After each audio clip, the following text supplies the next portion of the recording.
প্রিয় দর্শক, দেশ বৈচিত্র্য সংবাদের পক্ষ থেকে আপনাদেরকে স্বাগতম জানাচ্ছি। আমি আপনাদের সঙ্গে তাবিবুর রহমান। আজকে রয়েছি ধানমন্ডিতে। আপনারা দেখতে পাচ্ছেন আমার পিছনেই যে কনসার্টের আয়োজন করা হয়েছে, এই কনসার্টটি বন্যার্তদের পূর্ণবাসের জন্য যে চ্যারিটি কনসার্ট, সেই চ্যারিটি কনসার্ট থেকে আমরা দেখতে পাচ্ছি যে শত শত মানুষের উপস্থিতি। তারা বন্যার্তদের যে পুনর্বাস করার জন্য বা তাদের ঘরবাড়ি করে দেওয়ার জন্য যে তারা এই কনসার্টের আয়োজন করা হয়েছেন। এবং এই যে তরুণ সমাজ এগিয়ে এসেছে, তরুণ সমাজ ভালো কাজের উদ্যোগ নিয়ে এবং কনসার্টের মাধ্যমে বিভিন্ন শিল্পীরা এখানে তাদের গান পরিবেশন করবেন। আমরা এদের মধ্যে একজনকে জিজ্ঞেস করি, আপু একটু যদি আমরা একটু কথা বলি যে কেমন আছেন? জি আলহামদুলিল্লাহ ভালো। আপনি কেমন আছেন? আপু, এই যে আজকের যে কনসার্টের আয়োজন করা হয়েছে, আপনি কার গান শোনার জন্য আসছেন? সাদি ভাইয়া। জি। সাদির কোন গানটা আপনার কাছে সবচেয়ে বেশি ভালো লাগে? অনেক গানই তো ভালো লাগে, তো আজকে দেখি কোনটা পারফর্ম করে, দেখি। এই যে আজকের যে কনসার্টের থিমটা হচ্ছে চ্যারিটির জন্য, যে বন্যার্তদের, এই বিষয়ে আপনি কি বলবেন? প্রথমেই বলবো যে এটা অনেক ভালো একটা উদ্যোগ। এটার মাধ্যমে আমাদের বন্যার্থীদের যারা হচ্ছে এখনও ক্ষতিগ্রস্ত আছে তাদেরকে হেল্প করা যাবে। ইভেন হচ্ছে দেখা গেছে আমরা তো অনেক চেষ্টা করেছি দেশে সবাই মিলে, এখন যতটুকু করা সম্ভব এই উদ্যোগটাতে নিয়েছে, অনেক ভালো একটা উদ্যোগ। দেখি এখন কি হয় কথাটা। ধন্যবাদ আপনাকে আপু।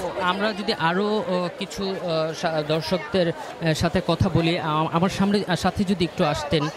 দেখতে পাচ্ছেন যে এই কনসার্টের আয়োজন করা হয়েছে এবং শত শত দর্শক কিন্তু এখানে এসেছে। আমরা যদি একটু ভাইয়া কথা বলি যে আপনি কার গানটা শোনার জন্য? আজকে এইমাত্র তো একটা শিল্পীর গান শুনলাম, তবে খুবই ভালো লাগতেছে যে বন্যার্থদের সাহায্য করার জন্য পরিবেশন যে কনসার্টটি শুরু করছে, এতে খুবই ভালো হয়েছে। যেহেতু যে বন্যার্থ কবলিত মানুষদের পাশে দাঁড়াতে পারছে তারা।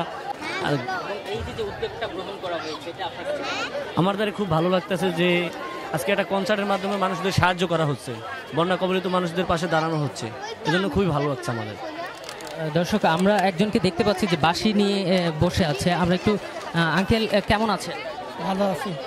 এই যে আপনি বাঁশি নিয়ে কনসার্টে বসে আছেন, মজা লাগতেছে। কি আমরা শুনবো? কি শুনবেন?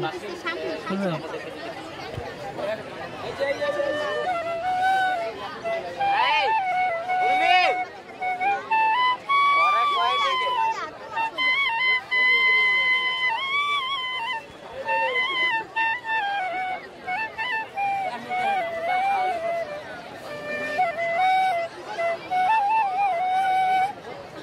কার গান শোনার জন্য আসছেন? নলক বাবুর গান শোনার জন্য আসছি। একটা লাইন বলতে পারবেন? আমি ওর গান আমি অনেক শুনি নাই, গল্প শুনলাম তাই আসছি।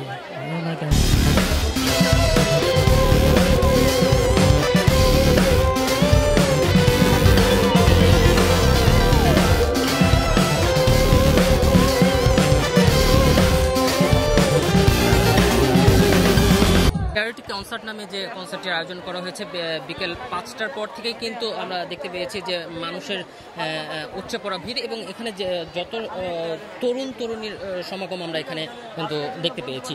দর্শক, এই মুহূর্তে আমি আপনাদের সাথে ছিলাম তাবিবুর রহমান। আমরা আরও বেশ কয়েকজনের সাথে কথা বলবো, ততক্ষণ আমাদের সাথেই থাকুন।